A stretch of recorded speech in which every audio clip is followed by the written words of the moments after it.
Why are goals important?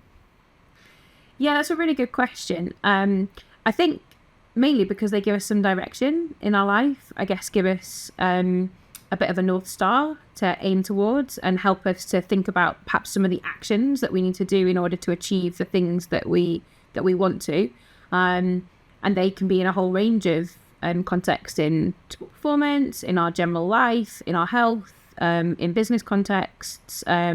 And so I think we understand that they are useful in helping us be more focused towards the objectives we want to achieve, hopefully like ignore some irrelevant information which stop us from pursuing them, and also motivate us in order to achieve those objectives. In your work, have you found a best structure for goal setting? No.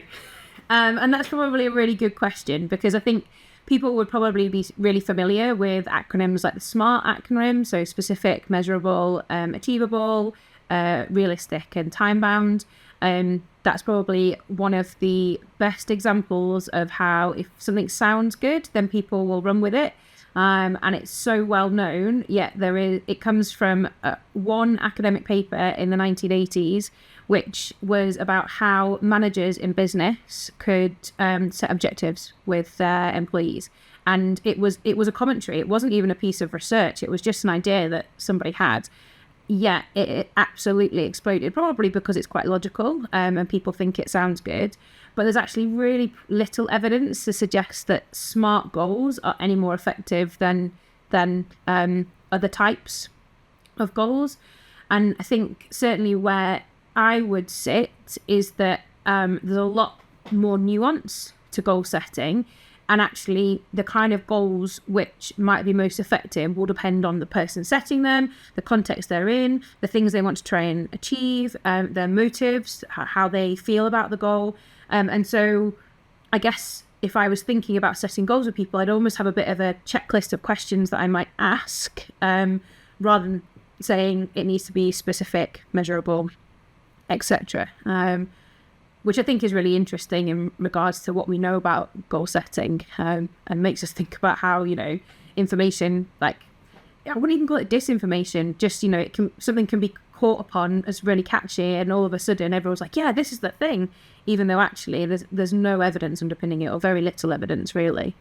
Well, I think even just the fact the way the world we live in is, give me something that's simple, give me something that's digestible. What's the hack, the cheat sheet for achieving this goal? It's almost even in the mechanism of knowing that achieving a goal, which is a complicated thing. It's an effortful task, an endeavor that you're going to go on.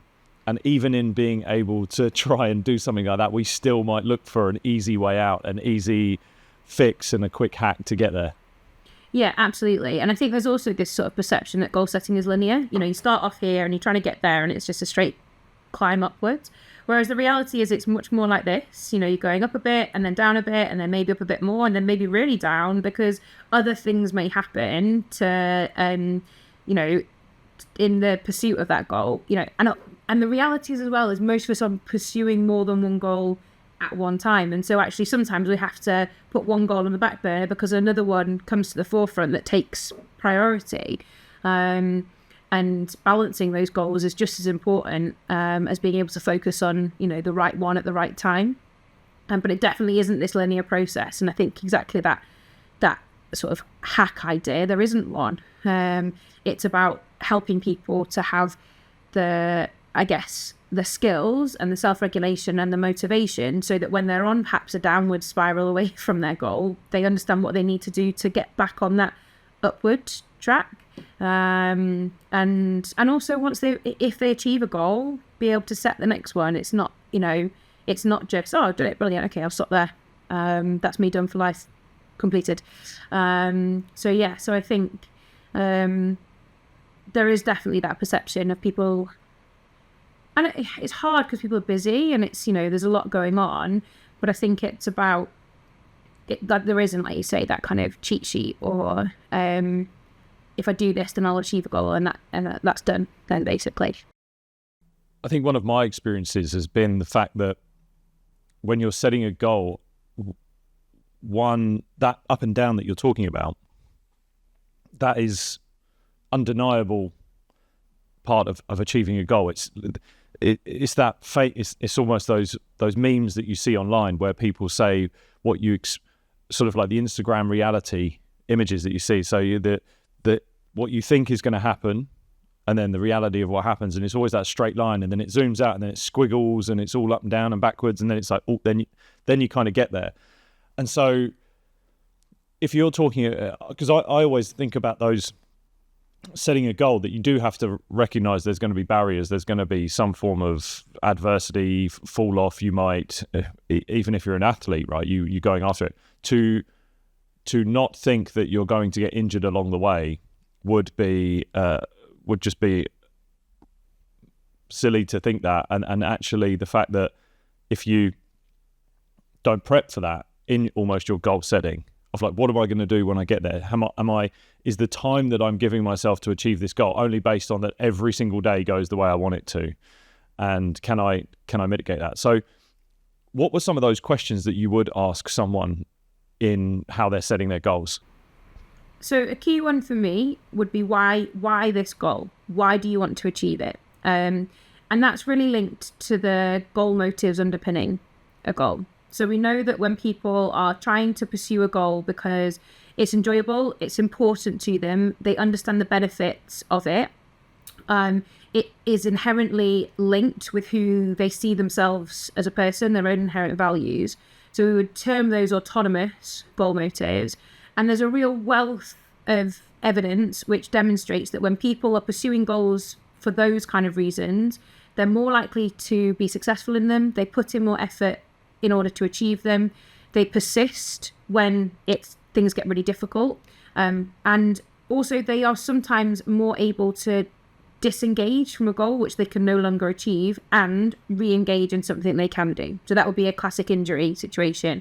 I wanted to achieve this, I've gotten injured, I'm not going to be able to do that anymore. And they still find that really difficult, but they might be able to say, okay, I'm going to reinvest my effort in this alternative goal, which might just delay the timescales. It might be another path to success. It might be something quite different. So we know that when people are motivated with autonomous reasons for their goals, then it's better for them and also has benefits for their well-being.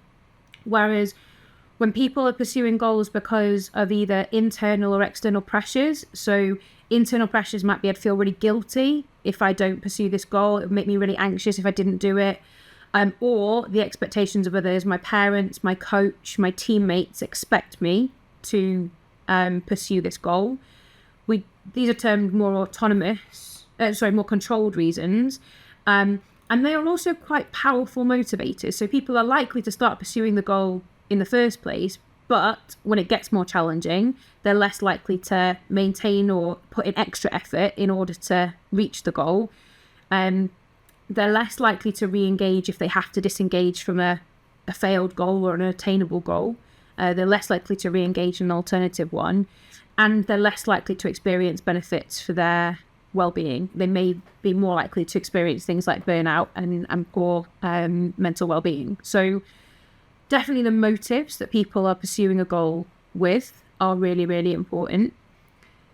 You touched on about how almost planning for barriers and planning for things to get in the way. And while it hasn't been looked at loads in sport, there's a lot of stuff in sort of the general psychology literature around something called implementation intentions. So these are really like if-then plans. So if I get injured, then I will do this. And so they don't show actually can be quite useful for helping people in the pursuit of their goals, or almost planning for the challenges that they're going to experience, and making plans for what they will do when those situations occur. So I guess we can see it again a lot in the health space around like if people are trying to be more physically active, for instance, of like, if I get to the end of the day and I haven't done my steps target that I've set for myself, then I'm going to go for a walk in the evening, or I'll walk home rather than get the bus in order to meet my goals. So some of those aspects of planning around those barriers in the first place, I think can be really useful for people as well. There's stuff around different types of goals. So process goals, which are really focused on the processes in order to achieve a goal. So that might be technique, or it might be smaller things which are very much in the person's control. Performance goals, which might be to achieve a certain performance standard. So run 5K in a certain time. So still within my control largely, but focused on a sort of measurable outcome of performance. And an outcome goal, which is more focused on winning, essentially, and placing in a particular place, which is less within our control. And there's definitely evidence to say that process goals are much more effective than performance and outcome goals. And so that would be, I think, something to focus on. But I'd caveat that with most people and most athletes have an outcome goal, and we shouldn't probably take that away from them. They probably wouldn't be in the situation they're in if they didn't want to win or didn't want to be, the best in their given position. And I think it's not about taking away that focus on winning or placing in a certain place, but it's making it not the only goal. So having some other goals which allow people to feel successful even if they don't reach that outcome goal, I think is probably quite important. So I guess there's some of the things. I could probably go on, but I think they're some of the key things that I'll get people to think about. And probably the final one would be feedback. So how are people getting feedback on their progress towards their goal? And I think that's probably quite important to consider. Would that feedback be their own internal feedback, or would that mainly be derived from external feedback? It could be both. And I think that depends again on the skills of the person setting the goal. If you've got somebody who is more experienced and perhaps has some reflective skills to be able to effectively assess their own performance, then that would probably be sufficient. But I still think there needs to be that active sort of reflective process that people are encouraged to do, to think, okay, what progress am I making?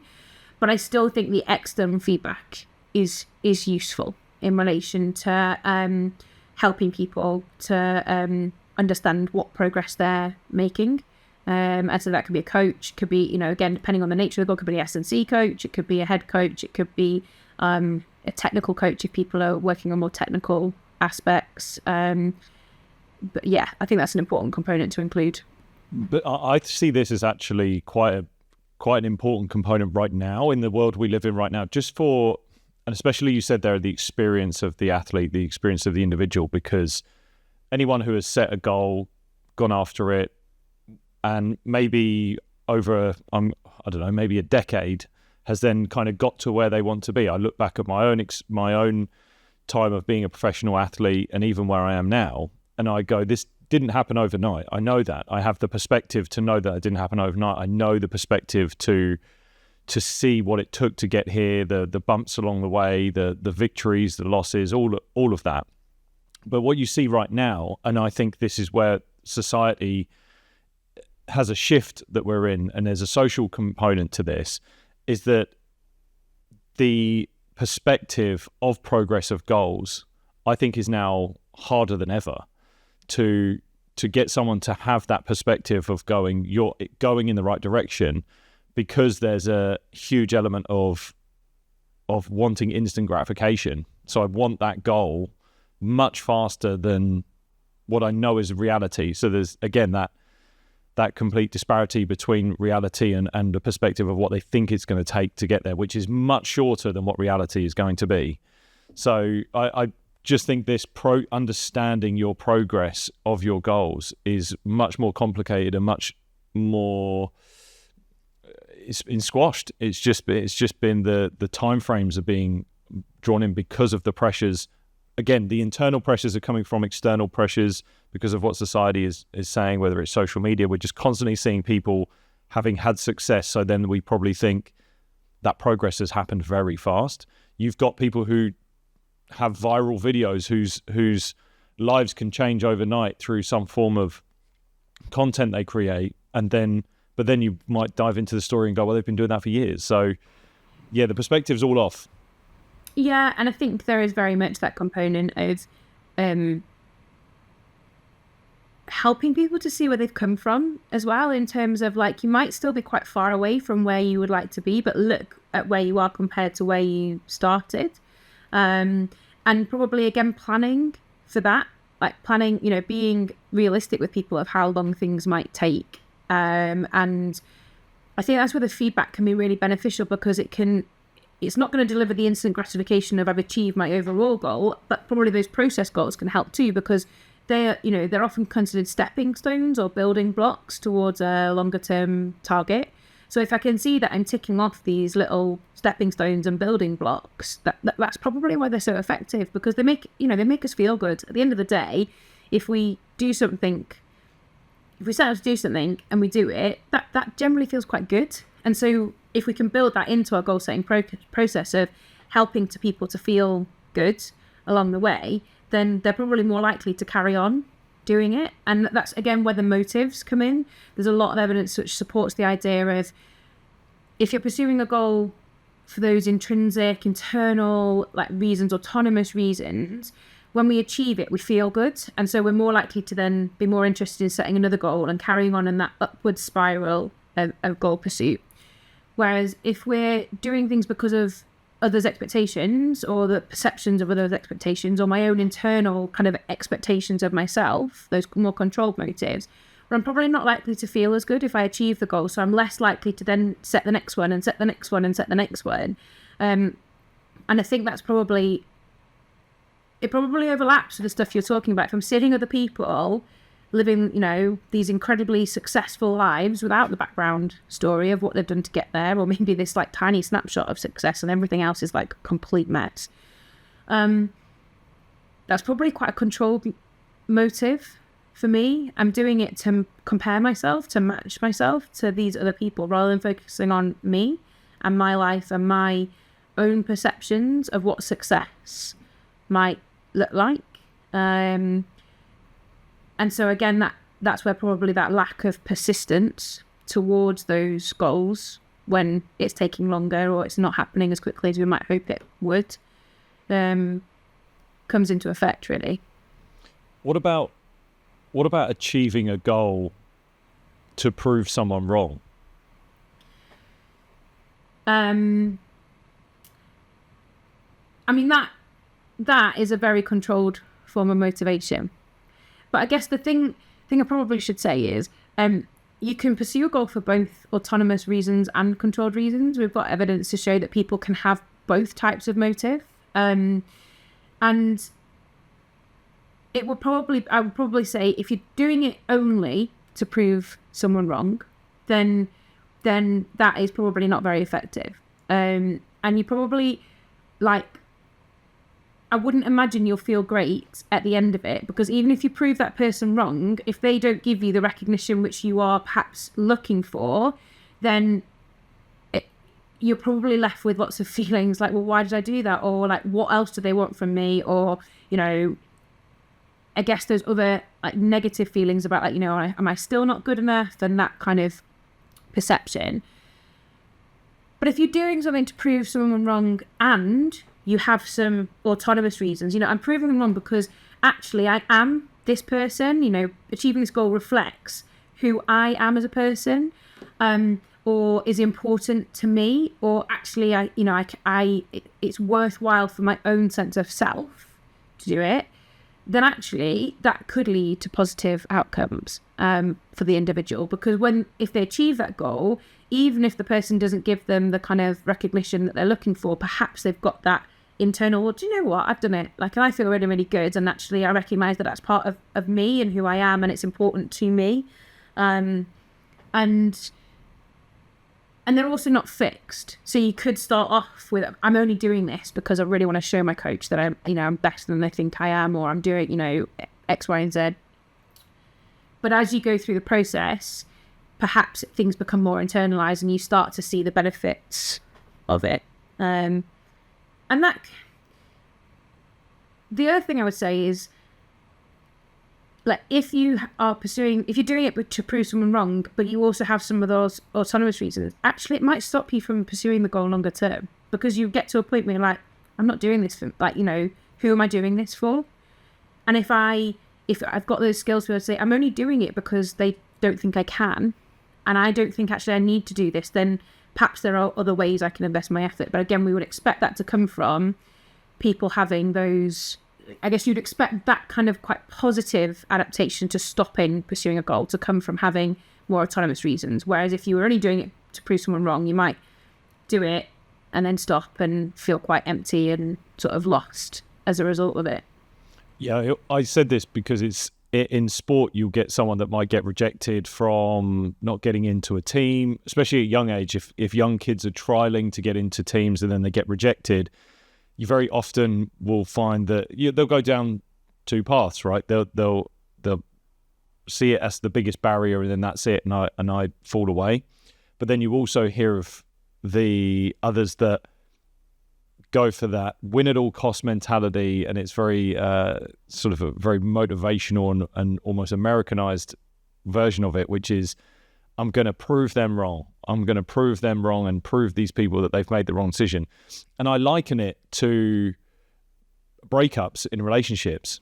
Right? So that sort of rejection you get in a breakup, and then you always hear that the solution to coming out of a breakup is to work on yourself, go look after yourself, and maybe even some people will say, like, well, go and prove them wrong that they were wrong to break up with you in the first place. And I always think of that because I've had breakups, I've had those moments, and I liken it to that because you shouldn't go away and try and work on yourself just for the fact that you are trying to prove them wrong, because it's never guaranteed that they are going to say, oh my God, I am wrong. I totally got it wrong. Of course I'm back. They might just go, no, I still stick by what I say, and you're just going to tie yourself in knots. But if you do it in the pursuit of genuinely bettering yourself, and that takes a bit of courage to go, okay, maybe there was some sort of insufficiency in me, and maybe I actually do need to work on something, but I want to work on that so that I'm actually in this better place. I'm a better person for it. That's the same mechanism as an athlete, and I think this is why I'm these intrinsic motivators of being a good person, a good human being, and actually I'm doing it for the character that I want to become, the type of person that I want to be in the future. That's a goal that can constantly evolve. There's loads of work to be done on those sorts of things, those sorts of endeavors, but the extrinsic outcomes, the trophies, the recognition from others, they're never guaranteed. Yeah. And we're doing some work on deselection in largely football, not necessarily in directly in goals, but there's a lot of overlap with some of these things. So if you put it in the anecdote of, if your goal is to play as high a level of a sport as you can, and that's quite an open goal, and that's another area that is gaining interest around this idea of, see how well you can do. That can actually be quite a powerful motivator without any pressure. So if your goal is to play as high a level of football as you can, and you're in an academy setup, and at that stage you're thinking, okay, I'm going to play, professional football, I'm going to play Premier League or Championship level football, and you get deselected, then actually that's where this kind of goal re-engagement can be really, really useful of, okay, maybe the highest level I can play is in the National League or in the conference, or this level. And you re-engage in those and you still experience positive benefits. And that's because you're doing it probably because of this idea of, I want to do the best for me, and it's about me. Whereas what we see is a lot of the footballers that we speak to get released from an academy and never play football again. They don't even go and play Sunday League. That's it. And that's really problematic for a whole host of reasons, because this is something which is probably inherently linked to their identity, and all of a sudden they're not a footballer anymore, even though there are lots of ways for them to be a footballer. I play hockey, and I will consider myself a hockey player. I don't play for GB, I don't play National League, I play for my local club, and I love it, but it's a huge part of my identity, and so that could be the opportunity for footballers as well. There's also a big public health aspect of it. If we've got all these people who were playing sport and were probably highly fit, highly active, all of a sudden saying, no, I'm not doing it anymore, then actually that's really problematic in terms of building people who are, active throughout their lifespan. And so, yeah, I think that's really, what you've said is really true in relation to what we need to do is when people are experiencing those goal failures, equip them beforehand to be able to think about what you're going to do if you're not successful, but also equip them to be able to do these things for themselves rather than the expectation of others. I'm letting my parents down, or that coaches are not good enough, I'm going to go and show them. Because they might still show the coach that they're good enough, but by the focusing on themselves, then actually they're getting the benefits for them, not some coach who probably won't care. Like in the reality, like they're probably not going to lose sleep over this player, but the player might lose sleep over the perceptions of the coach. Well, I think there's something interesting that you're talking about, and I think people disengaging from goals when the ultimate goal hasn't been achieved. So I'm a young player that wants to become a footballer. I get rejected from an academy. My dream of being a professional footballer is gone. And I wonder whether the increased visual perception of high-level goals because of social media, because of society right now, has created a kind of all-or-nothing mentality. If I don't get it all, I won't chase it. I won't do anything.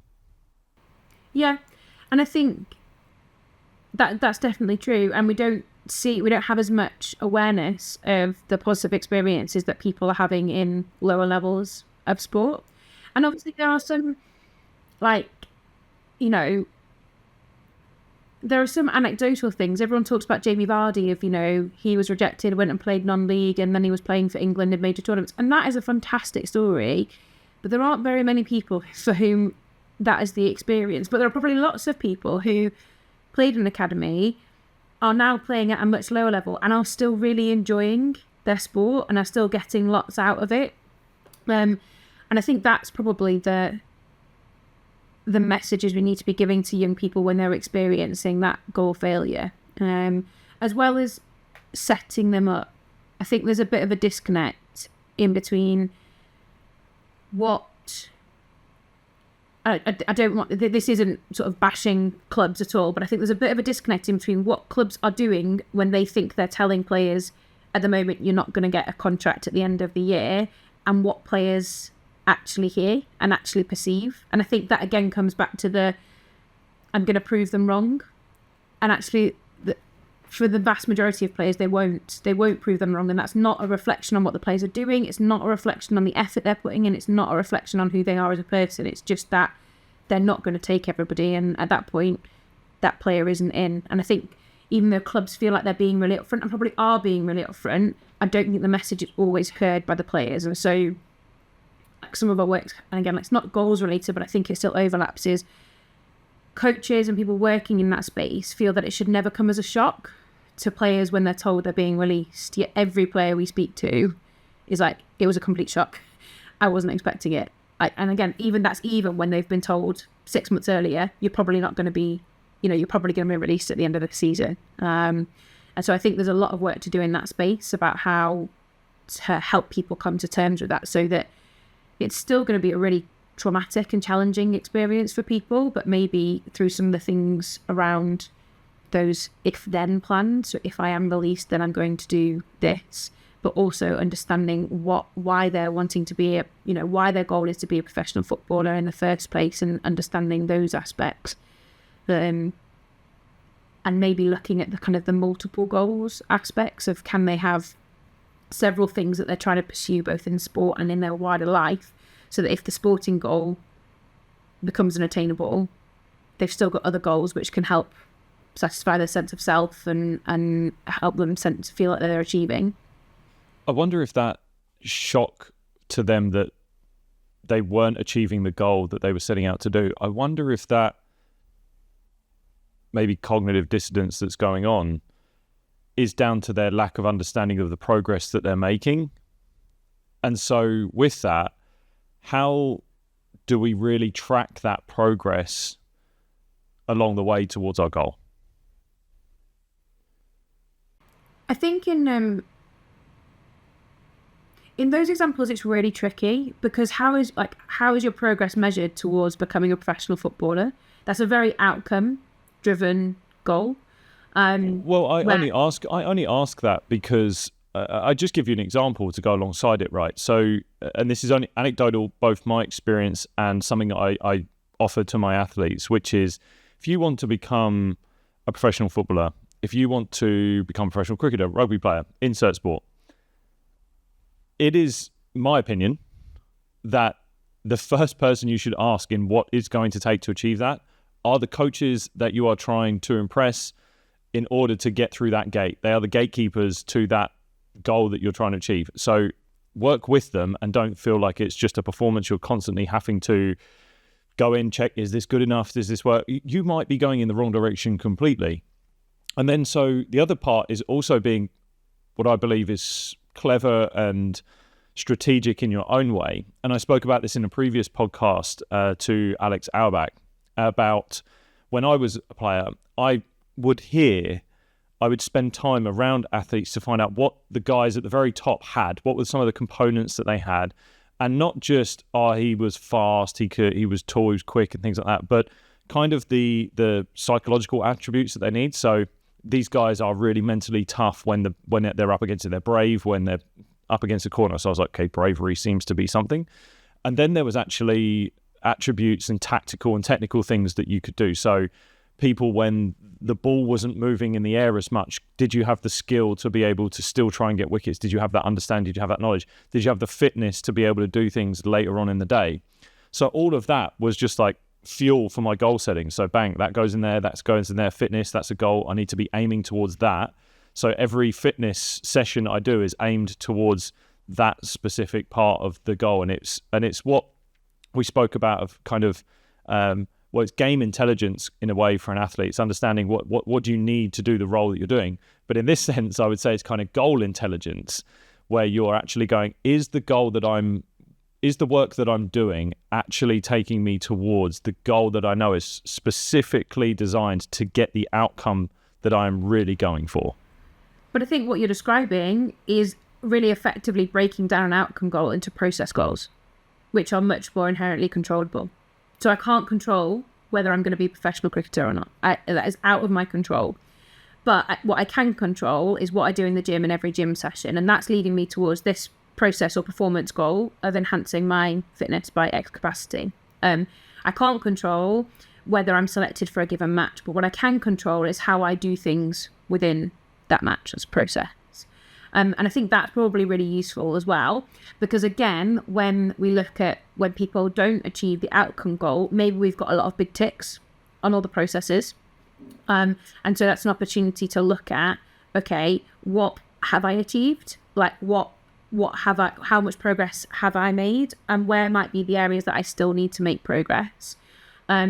But I think, what you were describing was very much taking what is an outcome goal and breaking it down into smaller process goals, which I can pursue on a daily and weekly and monthly basis, which are all those building blocks to take me towards that overall goal of becoming a professional cricketer. Well, it's the interlink between the and I don't want to bring SMART goals into it, but I'm going to have to. It's that specificity, a part of it, right? So it's the fact that I went to the gym as a part of the process of achieving the goal that I wanted to get. But I didn't go in there and do a bunch of bicep curls, because just by definition, if I went in there, did a bunch of bicep curls, I could tick off hard work in the gym, done. Now, from a process sort of looking in, you'd go, he's working hard, he's in the gym. But actually, in reality, it was nowhere near working towards the goal that I actually need to do. So whenever I would go in the gym, it was I didn't do bicep curls for years, right? Because it was just, I knew that was something that you weren't allowed to, it was not relevant for the job that we were trying to do.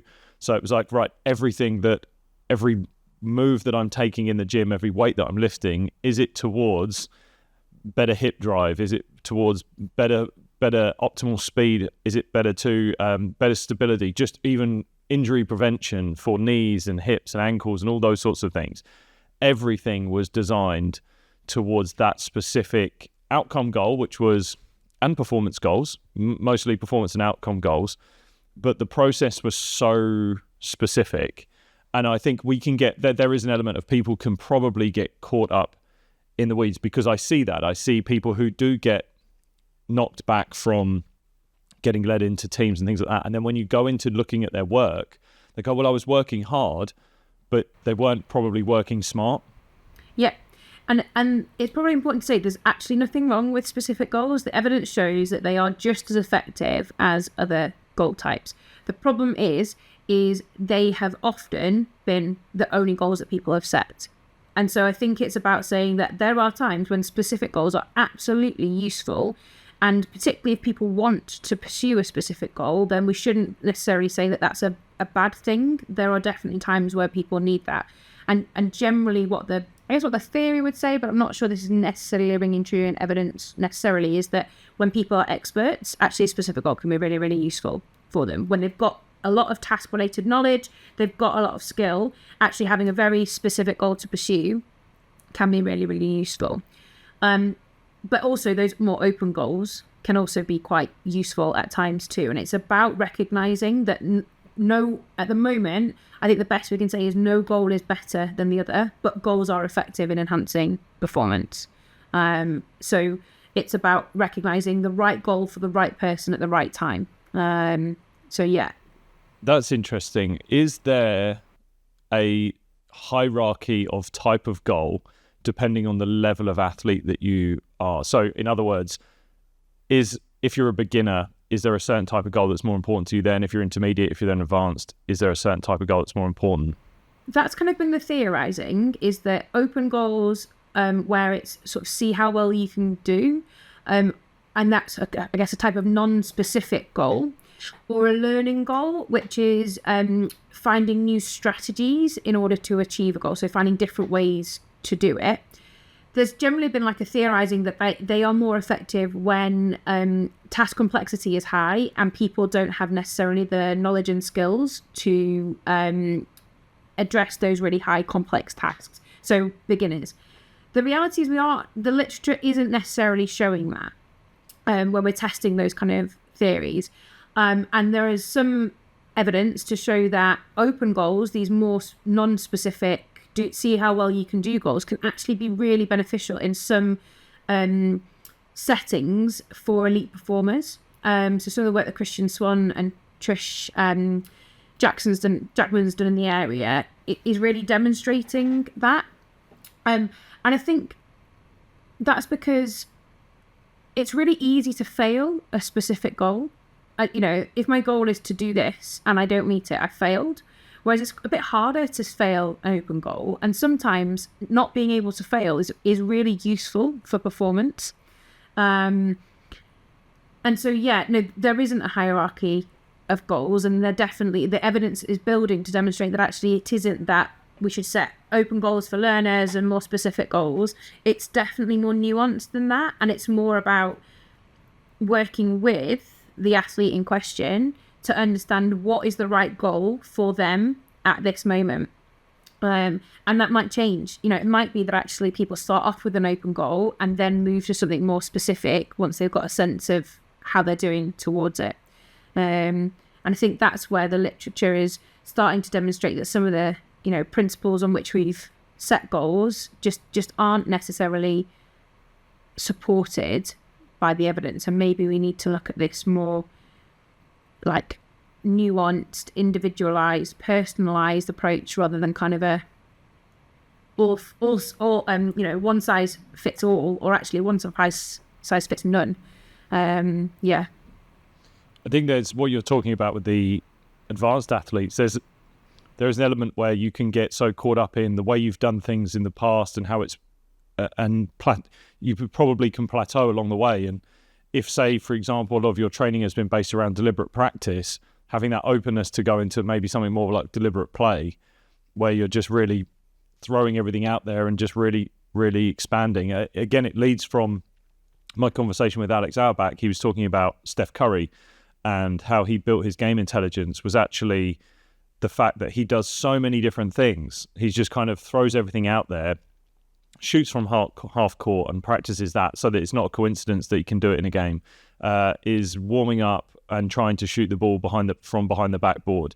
Not because it looks cool, but more because he's building an armory of capabilities within him that is just kind of over. Let's see where we go with this. Let's see what happens and see what I can learn about myself along the way, with knowing that he's got this core fundamental block of work and an ability that he can fall back on, which is world class because he's put the hours in, he's had repetition, and that's been, but the expansion of that for his goals to keep going, to keep getting better, is that there's this complete openness rather than being, okay, I'm going to stay down this one route of way in which I've been doing my goals and my work and my training, and I'm just going to throw more hours into it. But there could be an end to that. There could be a genuine end point, right? It's like, where would that end?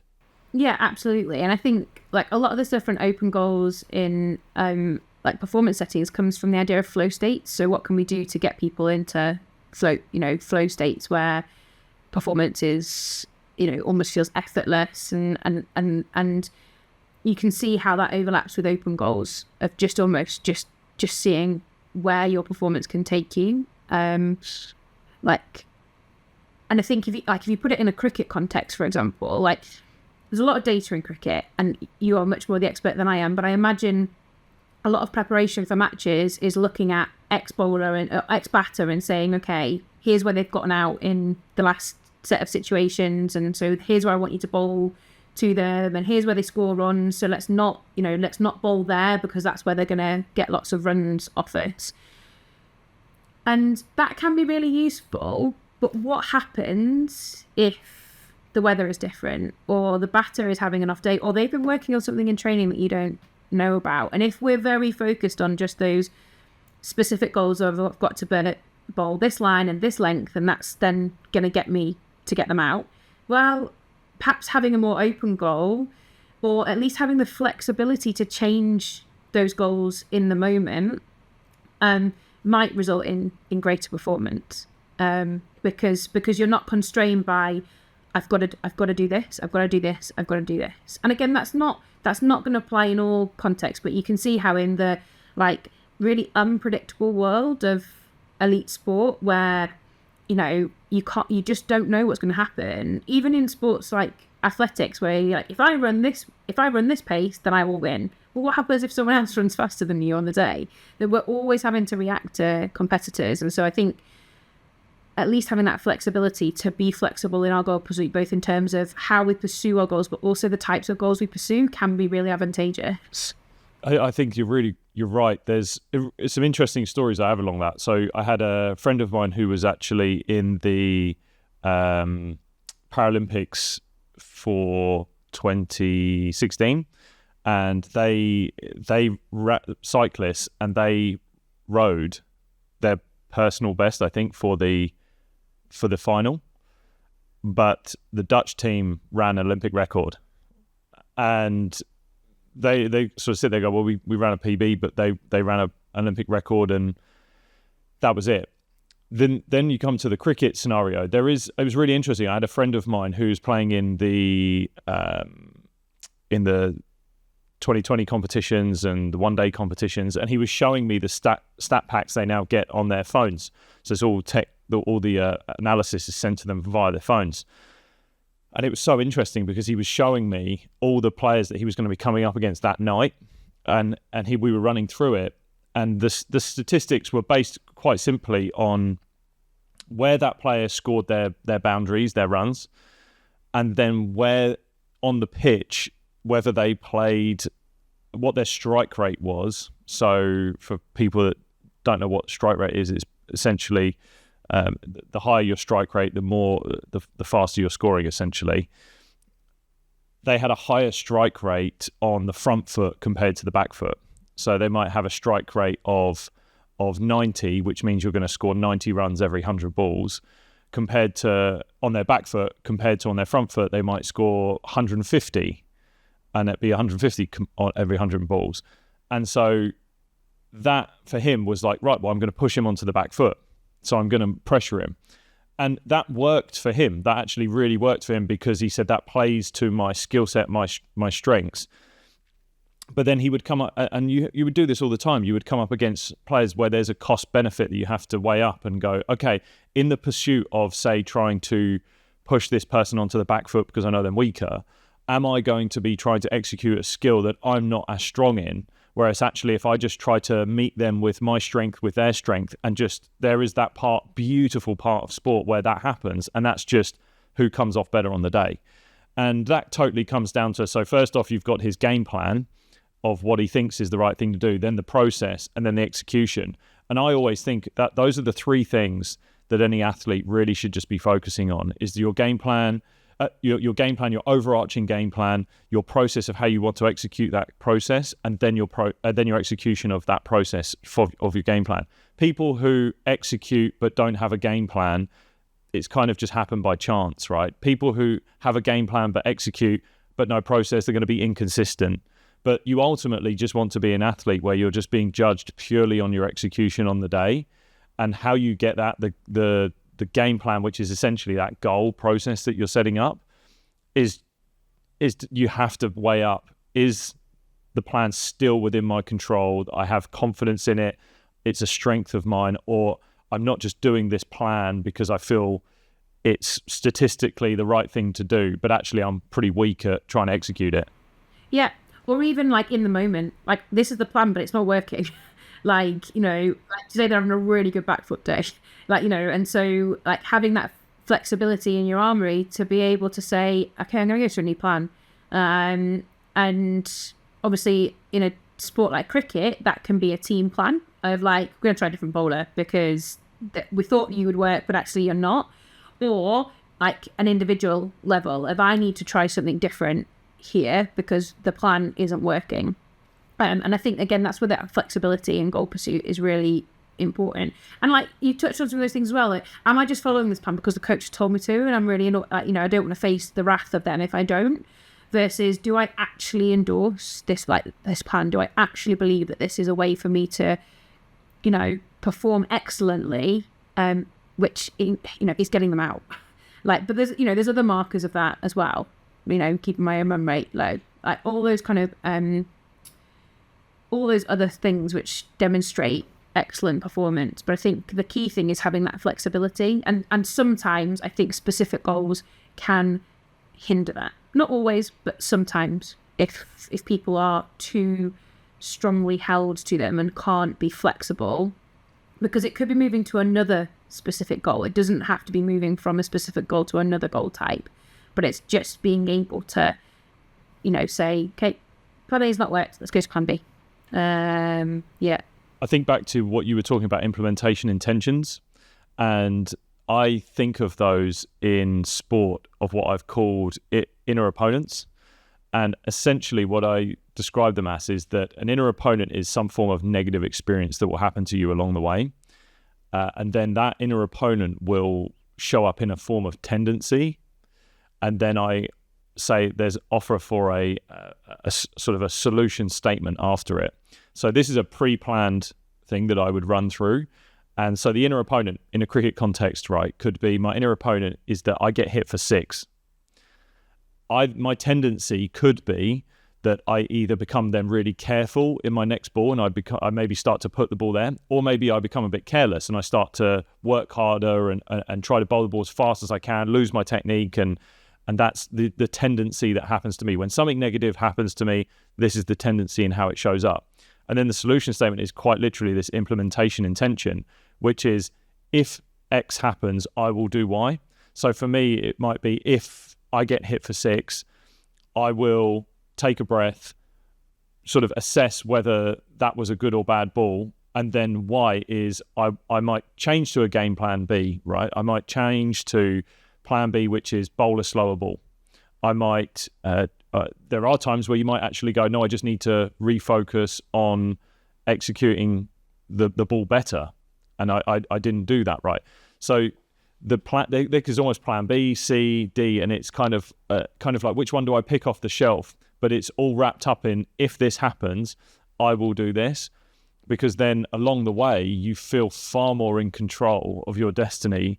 The worst thing is feeling like, I just don't know what to do. I just have no idea what I'm doing. And that's short term in the game. That can be long term. I don't know which goal I should be pursuing. Like, I have no idea where it's going. And we could talk about how that is really getting people lost along the way. But yeah, in a game scenario, having these what I've called inner opponents, I find they actually work, and it's sort of what I did. Yeah. And I think,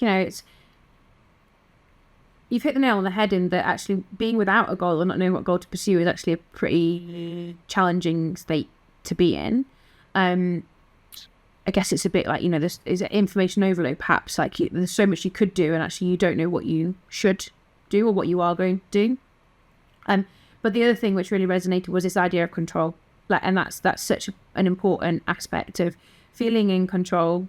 Again, we would tend to associate them with people pursuing goals with autonomous motives. So doing things because of they recognise and I think it's really important to clarify that we can pursue a goal which someone else has set for us, but we personally endorse it. So it doesn't mean that we have to have set the goal ourselves. We may have been involved in the process, but, it can be the coach has said that actually, or the performance analysis has said that this is going to work. And actually, I really get that. I really endorse it because perhaps of the relationship I have with them or my own understanding of the game. But that's likely to give us some control to change it when we need to go to plan B, C, D, all those kind of things. And I think that's where, again, the whole picture is really important, of right goal, right motives, ability to be flexible. And there's definitely a personality element in that. There's some stuff around people who are more inclined for what the term tenacious goal pursuit. So I'm just going to keep plugging away at the goal. But also those who have greater ability to be flexible. And again, understanding the person in front of you of, are they more likely to just get their head down and plug away, even when that might not be the right decision in that scenario? What strategies can I give them to support them to be more flexible? But also vice versa, for those who might be more likely to be flexible, how can I get them to best recognise when they should switch to different goals and strategies, and when actually it's better to keep persisting in the one that they're doing? Yeah. Have you found a way in which we can figure out how we know whether the goal that we're pursuing is the right goal? No. It's a good question. No, but I guess, like, thinking about it, for me, it would just always come down to, like, is this important to the person pursuing it? Do they have good reasons as to why they want to do it? Why it's important to them? Do they understand how it's going to benefit them? And are there ways in which I can support them to get to that place if they're not there?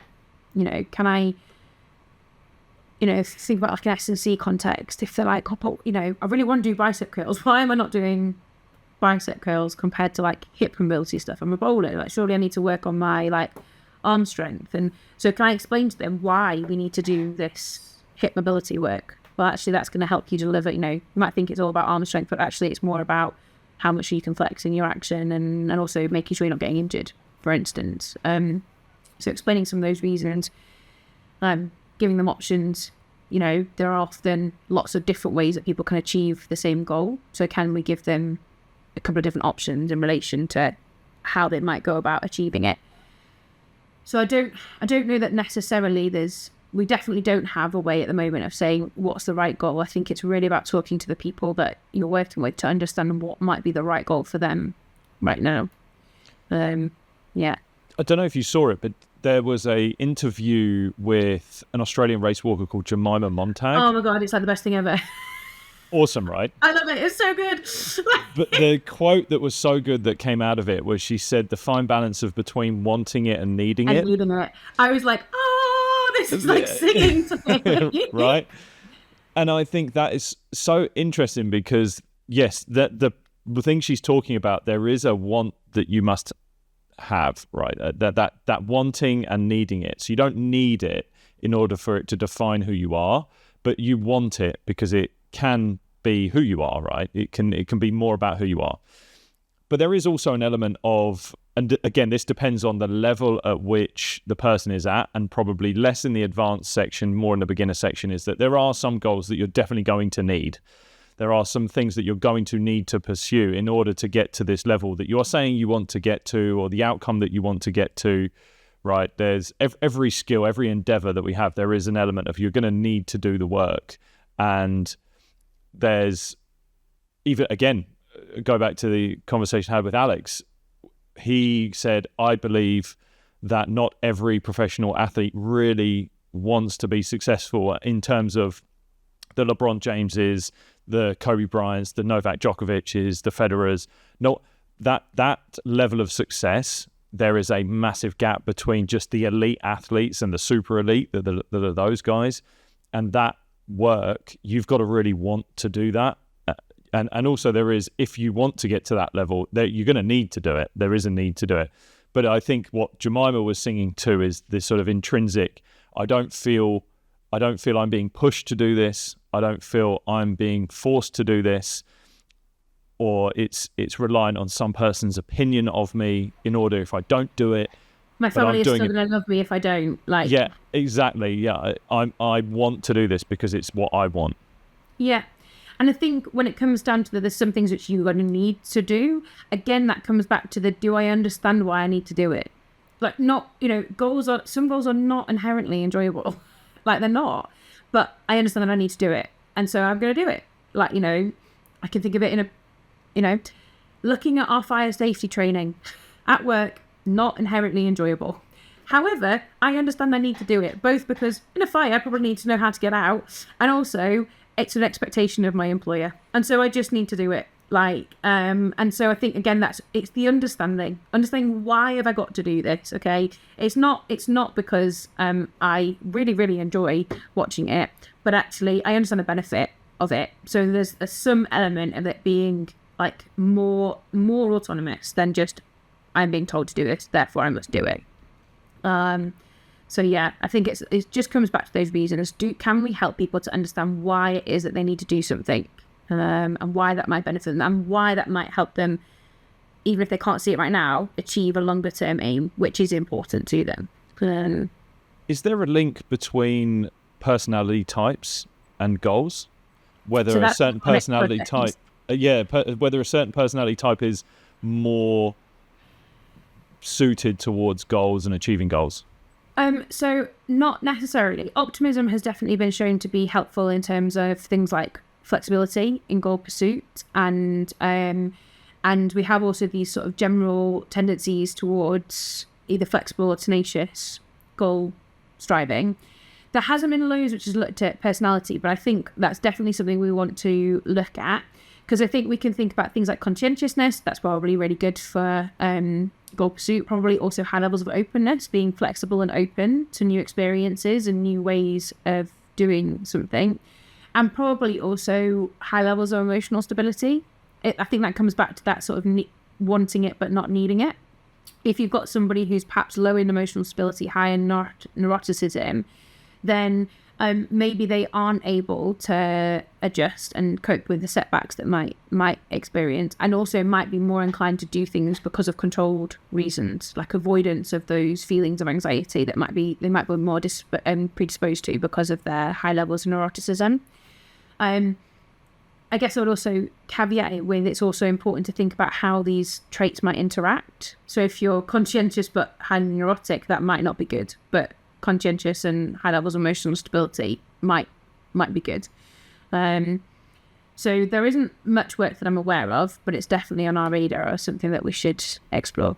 I wonder if there's also a way in which you can look at whether in, say, deselection, the mental health and well-being outcomes dependent on personality types, whether, say, athlete high in narcissism or perfectionism might actually show more maladaptive behaviors after, or more adaptive. I wonder, because you don't know, for say, take a narcissist, for example, and if you were to deselect them, they could see it as like a huge dent to their ego, to their image, to themselves. Or they could just go the other way and be like, well, you've got this wrong, and I'm going to prove you wrong, and go along and be fuel to the fire and go after it. So there's two ways in which that could go, right? It probably many others. Yeah, very much so. And again, that might depend upon some of their other like personality characteristics in addition to their narcissism. Also, like we spoke about earlier, like the different types of narcissism. If it's like a really vulnerable narcissism, then maybe actually that is going to be like completely crushing to them. But if it's this grandiose narcissism in terms of I'm great, aren't I? Like, you know, and that might be that fuel to the fire that, you know, we talk about. And yeah, again, I'm not sure that there's been much done within that.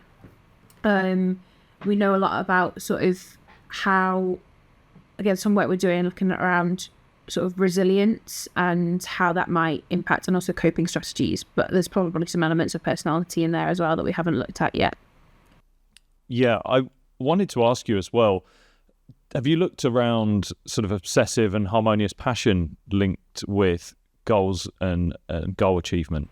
No, but I know that there are definitely some overlaps in relation to how we will probably expect that those who have more harmonious forms of passion would pursue goals with more autonomous motives, because again, their passion is related to their own sense of self, essentially, whereas more obsessive forms of passion might be more associated with more controlled motives. But there would be maybe a link.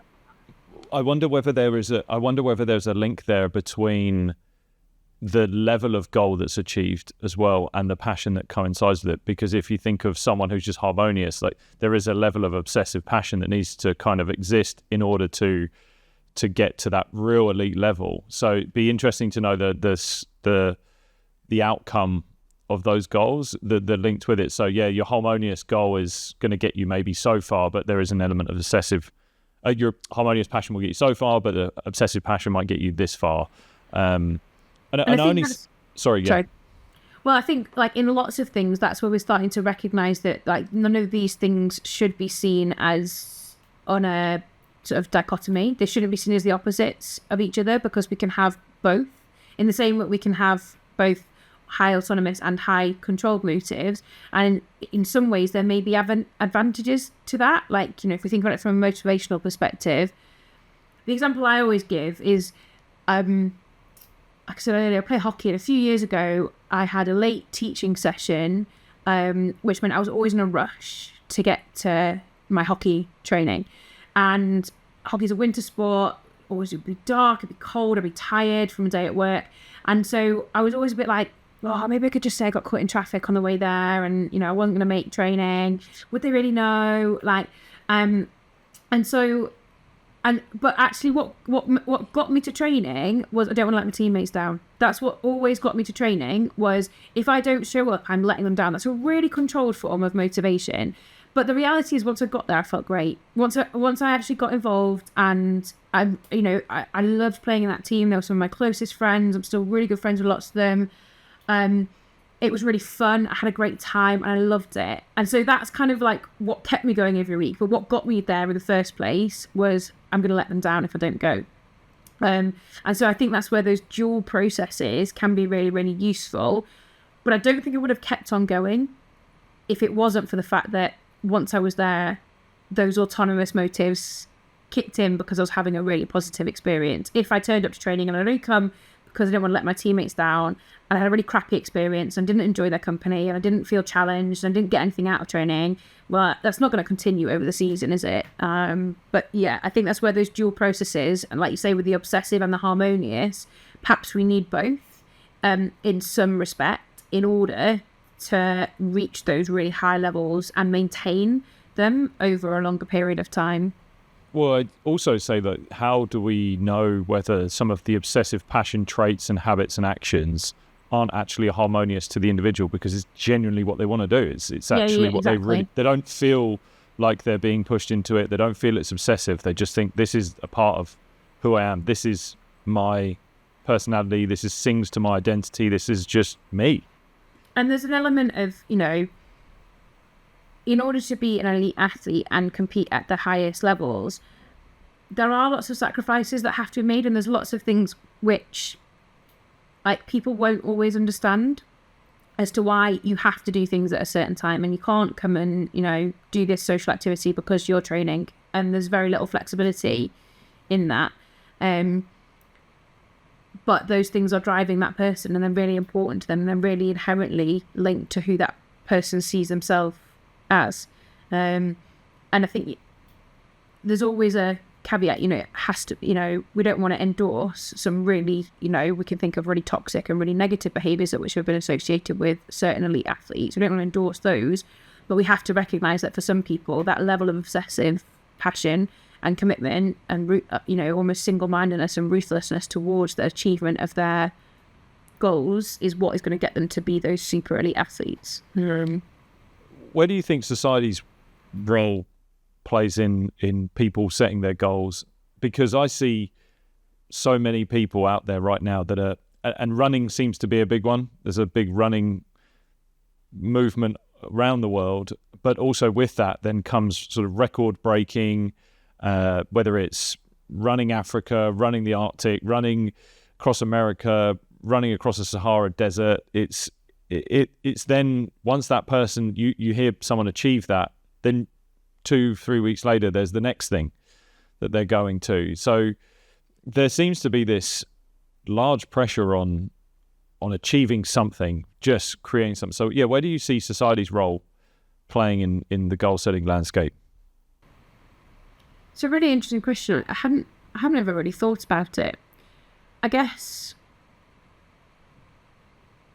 I think it's about recognizing success in every level. I think that's where social media can be really challenging. If you're seeing, I think my own situation, working full time, 2 young children, and I think, when was the last time I went for a run?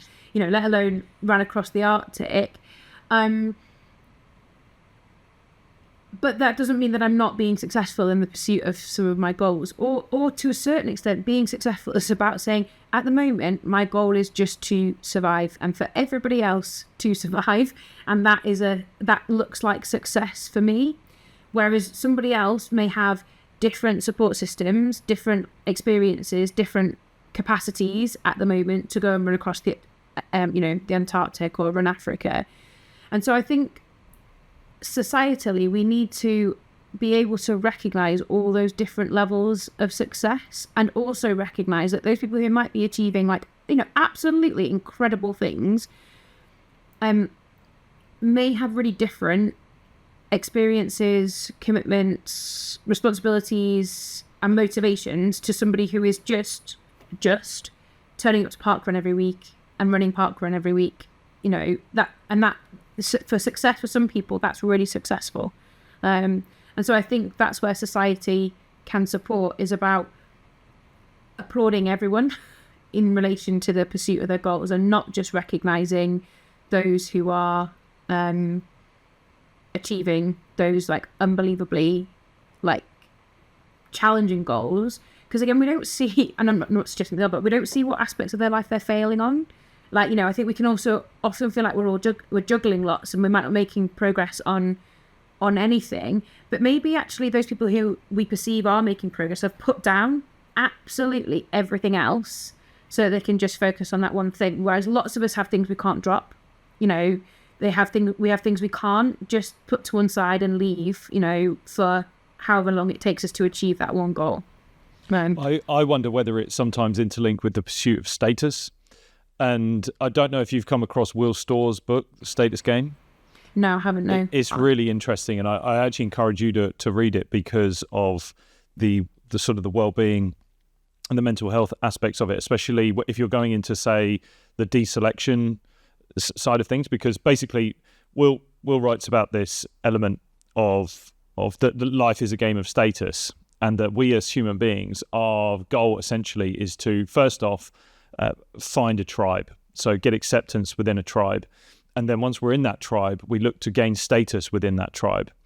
And so if you're in sport, right, your first goal is to get into sport, to find a level within it, but then there might be an element you're pursuing status within it.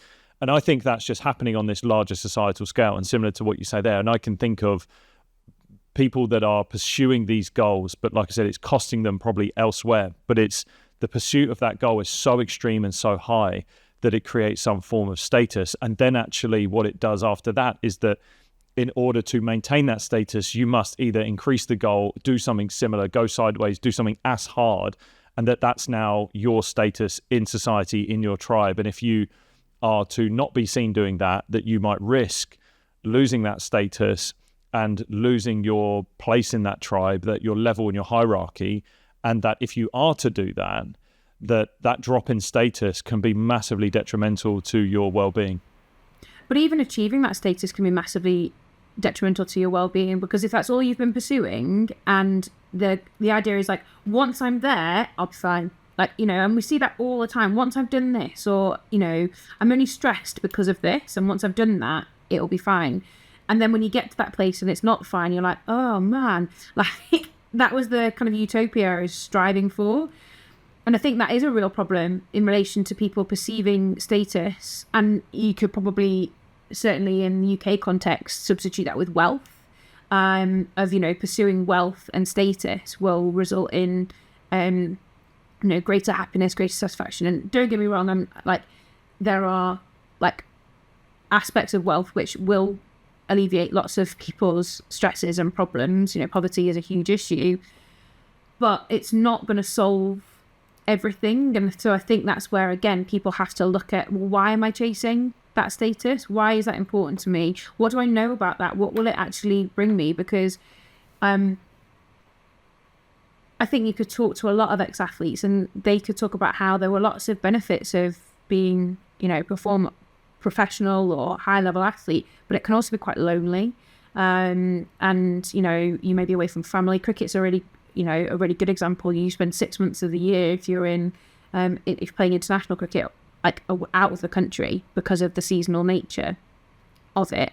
And so that can really be hard on support networks, and your, you know, and family life, which I think people are increasingly starting to say, no, I don't want to miss my kids for 6 months of the year. You saw that with some of the research during COVID about the impact of the bio bubbles on cricketers and how detrimental they were. And I don't think it's blaming. Within the pandemic, there were lots of things that we did because we didn't really know what to do. But I think looking back, things like the bio bubbles were really challenging for athletes, really, really challenging. So yeah, I think it's about, when we're looking at that chasing status, again, understanding like why, what is so much better about that, and also recognizing things which like might be alternative forms of wealth other than financial wealth. Okay, you know, that status would give me more financial wealth, but what other wealths do I have? I have a wealth of a supportive network. I have a wealth of my health, you know, and perhaps encouraging people to slow down a little bit rather than just chase that next thing, and reflect on, again, progress they've already made, or just, as somebody who's an expert in goal setting, I probably shouldn't say this, but sometimes actually maybe just being comfortable to sit because actually it's okay at the moment, and maybe pursuing the goal is actually going to make things not okay. So I'm just going to sit, and that's my goal, is to just maintain what I'm doing right now. Well, it's something we've probably just hovered around but not fully gone into, is what is the costs that come from setting goals and going after your goals? Again, I don't know that there's much literature on this. I think it's always potentially being quite vulnerable of, you know, saying you want to achieve something and then if that doesn't happen. And I think the other cost is thinking about, and again, I think this is true in athletic populations, but it's definitely true in a general population, in our own lives, of what am I having to put down in order to put effort into that? And that might help people to scale back a goal that they want to achieve. So it's not saying I can't do that goal, because that would mean putting down. So I really want to run a marathon, but I haven't got time to do the training around my work commitments, you know, for instance, or maybe that's not a great example, but, you know, what are going to be the costs of going out for a long run every weekend? What am I going to miss out on? And I guess thinking about whether that's the time to do it now, because just not doing it now doesn't mean you're never going to do it. It might just mean you're not going to do it now. And so I think that is sometimes the cost, is people don't always think about what might be lost in the pursuit of this goal, and having those conversations about whether that is worth it, or whether they need to scale back one goal to allow them to make progress in both, or be able to hold their, progress in one while pursuing the other. So not letting one drop, but just, maybe scaling this back a bit so that this one isn't dropping, it's just being maintained. And I think in our general lives, that's a really important thing to think about, because like I say, we're always juggling multiple balls, and some of them just really can't be dropped because they don't bounce, they just smash. So yeah, that's probably something to really think about, which balls bounce and which balls smash. I've thought about this because I have so many different things that are going on in my own life, and I'm always my brother's actually the one that sort of throws this to me. He said, if you're saying yes to something, you're saying no to something else, right? And there's a cost and there's a benefit. And I have big goals, I have big ambitions, but I think I've found myself in a place where I'm really lucky that I say lucky, it's taken work for sure. And there's no chance with anything that I do. And I'm still not where I want to be in the terms of some of the metrics that I want to tick off. But I definitely feel like in the pursuit of my goals, I've massively interlinked it with just me as who I am, and that actually just the things that I'm not pursuing a goal that I don't think is either building me as a human being or something I don't want to be doing. I'm not forced into doing anything. I'm quite literally the master of my own ship here. And I wonder with a lot of people in the world right now where they might feel lost, there's that sort of analysis or goal paralysis because there's just so many options for people to have. And we may be living in a world right now where the options are so vast that actually setting our goals, knowing the route to take, we're so unsure of that. And maybe some people fall into a category of I'm pursuing this goal in actually trying to search for who I am. Because at the moment, I don't know at base level. I need something to go after to just figure out, like, is this who I am? Is this not who I am? And I think that's really important. Like, that is still a goal. That's still making progress towards something. And I think it's also about recognizing I've started. Like, that's cool. Like just having started on the path to achieving a goal is still progress. Because you've moved from that state of, let's say, paralysis to moving towards something. And I guess there's lots of goals which might be really overt and other people can see in relation to, running a marathon, weight loss, health behaviours, sporting achievement. But there's also lots of goals which are actually inherently cognitive and might be more about a bit more introspective and people thinking about those reflective processes, which are sometimes harder. They're often inherently more personal and harder to necessarily see progress on them, but still require, that kind of cognitive effort. And I think, again, like that idea of like, saying yes to something means saying no to something else. Sometimes a goal is saying no, right? Sometimes a goal is no, I'm not going to do that because that's detrimental to my health and well-being. Like, and I know that, and the goal is health and well-being, and it's actively shutting down things which take away from that goal, rather than necessarily pursuing things which contribute to it. Again, that's still progress. So I think it's just really important for people to recognize, and perhaps that comes back to the societal aspect of like just starting is progress, and that's cool. That's fine. Like, you've made a start, and like you just need to keep, not in like can be sometimes a bit of a negative thing, but just keep putting one foot ahead of the other. Like, and sometimes you'll stop, and that's okay. And sometimes you'll be ready to move forwards again, and sometimes you might go back a little bit. But as long as you're at least thinking about what have I got the capacity to do right now, and reflecting on that, I think that's really important. And certainly when we're thinking like more like our general lives as opposed to sporting endeavours.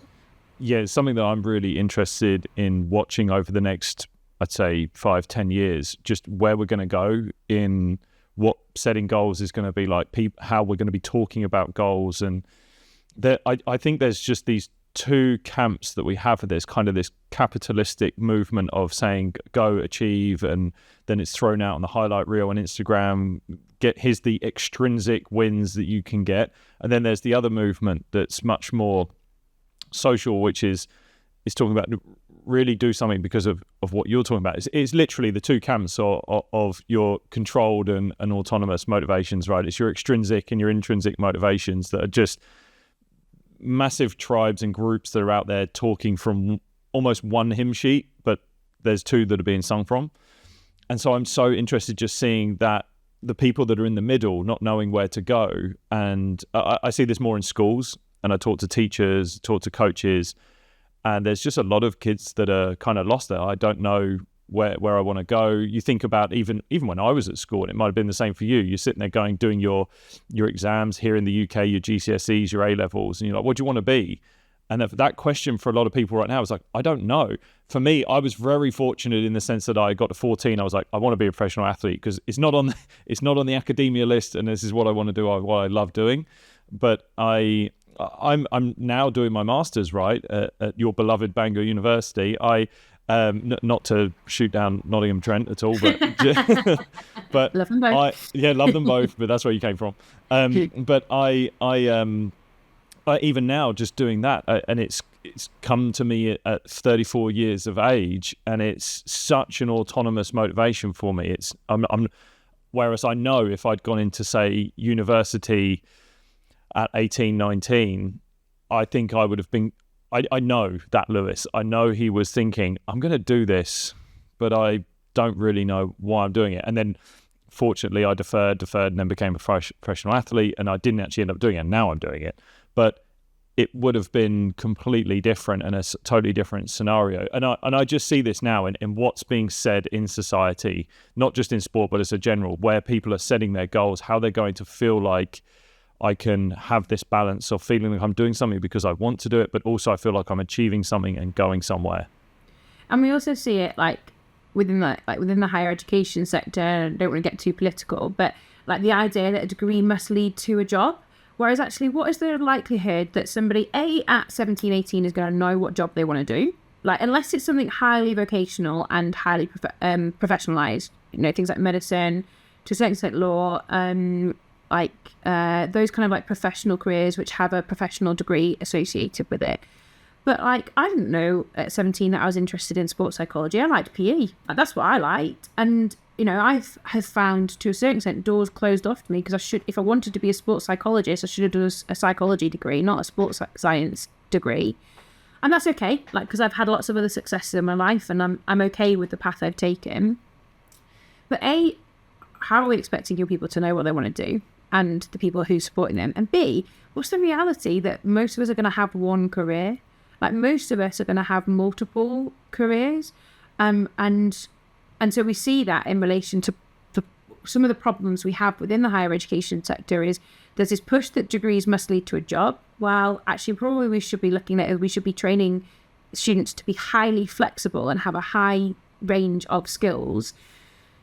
And you see the flip side of that is students come out and say, well, I'm not working in anything to do with my degree, so that must mean my degree was rubbish. And that's, again, not true, because they have developed and grown both personally and in a range of skills which will help them in their job, even if they're not becoming a sports scientist or a historian or an English teacher.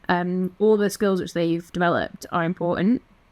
But I think I think we're probably in some regards too goal orientated. Like, we're not allowing people the flexibility to just pursue interests, as opposed to, why are you doing that degree? What job is it going to lead to? And I've got the number of students who either get asked a question and they shouldn't be expected to know the answer. Like, maybe they're just pursuing it because it's super interesting and they're really motivated to learn more. But also never discounting the fact that some of those pursuits, in what you can actually gain from them, can link into a higher order goal down the line. And and where I link this is so my master's in performance psychology, but I know for a fact that in order to deliver the information requires another skill set. You could be A-star student, academic #1, knowing the literature inside out, but if you can't translate it and you can't pass it over to anyone else, it's kind of only useful for you. And unless you want to write and you want to be a researcher and you want to stay in that field. But if you want to apply it to other human beings in a practical sense, it's going to require another skill set. So that soft skill set that you need to learn should be a former goal. And that's where, for me, this podcast is set in. This podcast, I started out as thinking, maybe I'll join the whole podcast movement, and then you can get hundreds of thousands of people listening and whatever. And actually that reality is far, far, far, far away. But actually, what I've now turned it into is it's a playground. It's a learning ground. I get to have conversations with people, amazing people like yourself. But I set myself goals within it. I get to listen back to every episode, and from it I go, what's my inflection? What's my diction like? What is the questions that I'm asking? Are they the right questions? And I've got movement to make, and there's progression that I want to make. But it's set out with that this goal in itself has no technical outcome built onto it. I don't actually have a statistical outcome for it. It's purely built on, is it helping me with a skill set for me personally that has massively helped with some of my other pursuits, which do have more metrics based on them, which are bigger outcome goals, and they've interlinked. My speaking, my ability to go and do speaking engagements, and when I get them, the feedback, I don't believe it's a coincidence that because I've done a podcast, because I've engaged with so many different people, because I've reviewed how I talk, I've reviewed how I'm presenting and the inflection in my voice and all the emotion, that the feedback is incrementally getting better and there's more notoriety in it. That has led into a bigger goal, but it was never built from this idea of, I'm going to do the podcast because I want numbers, because I want better guests, I want to get this, that, the other. No. It was a personal training ground and pursuit that has just ended up in being this beautiful blend of everything. So there's the reminder for people that your goal, while it may not need to have this outcome and end destination, it's saying, does this goal that I'm setting, can it have a personal character trait building element to it that I think if I have it, it's just good to have. It's a good thing to have him. And then whatever goal pursuit, you might become a lecturer, you might become a hairdresser, you might become a postman, but that interaction ability or the personal skills that you build could enhance that goal that you're then chasing. Yeah, absolutely. And like I say, I think it's just important that people just feel like they're making progress. And sometimes that progress is just to sit because their capacity to do other stuff, but that's still progress because it's not going backwards. And yeah, I think that's just a really important consideration.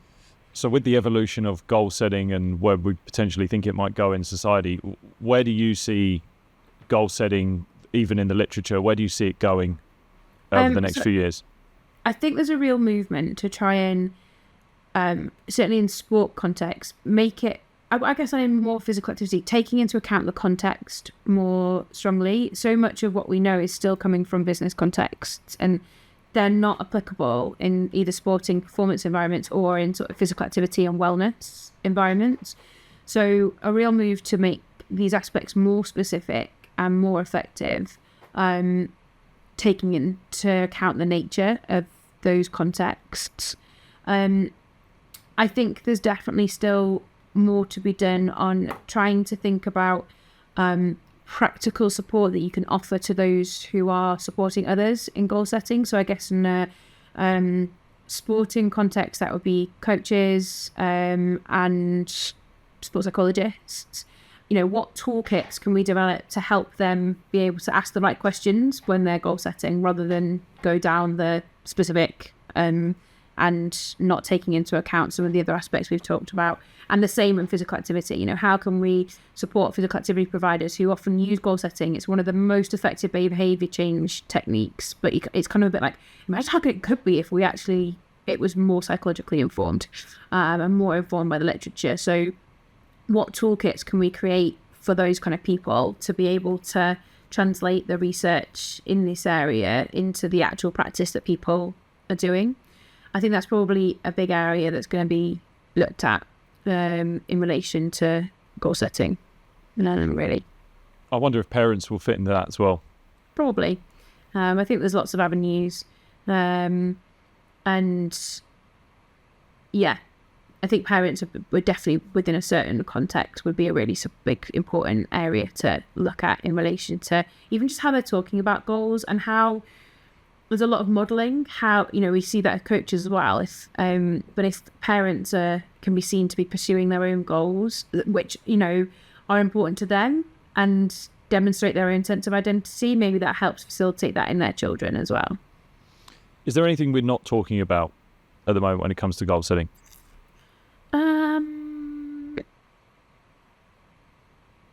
It's not very often mentioned that some athletes really don't like them.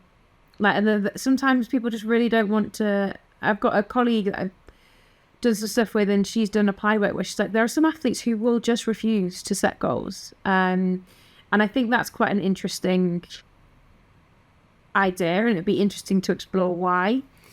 And the other thing which I think we're not necessarily talking about, but would be really interesting to look at who these people are there are some people who, even when faced with feedback which categorically says that they are failing to achieve their goal, they're not performing, just still believe that they're going to achieve it.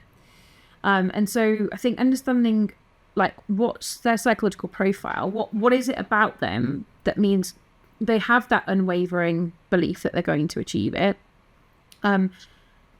is quite interesting, would be interesting to look at. But also understanding, okay, so what do we need to do to help these people realise that their persistence is futile? We had a study a few years ago where we gave people performance feedback, and it was false feedback. So they were being told that this goal was moving further and further away. And it got to a point where they had 2 minutes to go and 40% of their goal target still to achieve. It was just never going to be achieved in that time. And we had 5 or 6 people who just never gave up hope, never gave up the belief that we were asking them throughout, do you still think you're going to be able to achieve your goal? And we had these 5 or 6 people who always said, yes, I'm going to achieve my goal. Even when it was, it should have been so blindingly obvious to them that they weren't. So understanding who those people are and how best to support them, I think would be really interesting. That struck a chord, because I have had this with, and I get this with, whether it's clients I'm working with or just people asking me about my own personal journey. I don't know what it was. I think back to this 15, 16, 17, 18-year-old version of me, and I was just blind to my own goals. In the sense, what I mean by it is I had such blinkers on, and I had this unwavering belief that I was going to make it, and I just believed it so much. But the outside was telling me so much against me, but I didn't recognize it. And I've always found that when I got to sort of 18, 19, 20, I was this character that I never felt like I was in the in group. I never really felt like I was in, and I felt naive to a lot of things. It could be an in joke that was going on. And I still get this all the time with my friends. I'm always that person in the group going, what was that? And what does that mean? And I'm completely oblivious to it. And I catch myself doing it. I'm going, what is that? What is it that is going on? And I see that as something that I had when I was a kid, that I had very little conscious awareness of what was going on around me. Not like physically or peripherally. I genuinely mean I'm just conscious aware of what other people are doing or what maybe they're saying, and I hear it, and it never had this vast emotional impact on me. I can remember days where I got told no's or I wasn't going to get into something, and by the time I was going to bed, I was already listening to some sort of motivational speech on YouTube, right? And I was sending myself to sleep through that, and I just was like, okay, cool, that I'll go towards this thing next. I'll aim at this, but I was like, if I just put all of these pieces together, it has to happen. It just has to happen. On the flip side to what you're talking about, I have even experienced teammates that you ultimately know they are a million miles away from getting in or achieving that, yet they're unwavering in pursuit. It's just they are quite literally banging their head against a wall. Or you can see them running 100 miles an hour towards a brick wall, and you're like, oh my God, what's going to happen? But I think the mechanism psychologically is completely the same. It's just, I don't know whether there is some of what we've spoken about today about the specificity of what I did. The more I've unpacked what I did, the more I realized it was very strategic, and therapy has been a really good thing for me as sort of my new toy over the last year. And it's been great for me to understand what I was doing and where that came from and why I was doing it. But just purely like this, express it and talk about it and go, okay, that's happened. And then you see it in other people. But I still don't, I'm still not fully understanding like where it came from, what it was. It's just, like I said, it was this naivety that I had to the world around me, but unwavering belief that this was going to happen. And I can't even tell people how to put that in themselves. I can't even translate that and say, this is the step, or this is the tips, this is the 5-step process that you must unlock to get it, because I don't know if there is one. Mm-hmm. Yeah, it's interesting. And I think we don't know much about those people yet. But I think that there's probably lots to learn, both in terms of how we can help support people who are less tenacious, perhaps, towards a goal, but also about how to support people like that when it really isn't going to happen for them. How can we help develop that sense of realization that it isn't going to maybe make that sort of fall off a cliff just a bit lower, I guess. Laura, look, this has been amazing. This has been an incredible episode. We've gone into the weeds of goal setting. You said to me before we came on, you said people really think they know about goal setting, but perhaps don't. And I feel like there is so much here that we've spoken about where people might start to understand there is a lot that goes into when it comes down to goal setting. There's many different avenues. It's not just your SMART goals. It's very different in its styles, its approaches, what has to be linked alongside it, whether it's motivation, passion, whatever it could be. But I really appreciate you coming on, and I'm sure there'll be something else that I'll be asking you to come on for as well. Maybe we go into it again down the future and there'll be questions that come up, but I really appreciate your time for coming on. No, it's been great. Thanks for having me. Where's the best place for people that may want to find out more about what you're up to, the research you're doing, and just stay in tune with that? So I'm on LinkedIn. That's probably a good place to start. So Laura Healy. I'm also on X. Don't use it a huge amount, but do occasionally add things on there. And also probably the university website. So Laura Healy on the Nottingham Trent University website. They're probably the best places to start. Or just drop me an email, laura.healy@ntu.ac.uk. Laura Healy, thank you so much for coming on. Brilliant. Thank you, Lewis. If you enjoyed that episode with Laura, then you might enjoy even more episodes of the show. And we've created a playlist for you to get started with right away. All you got to do is click right here. Go on.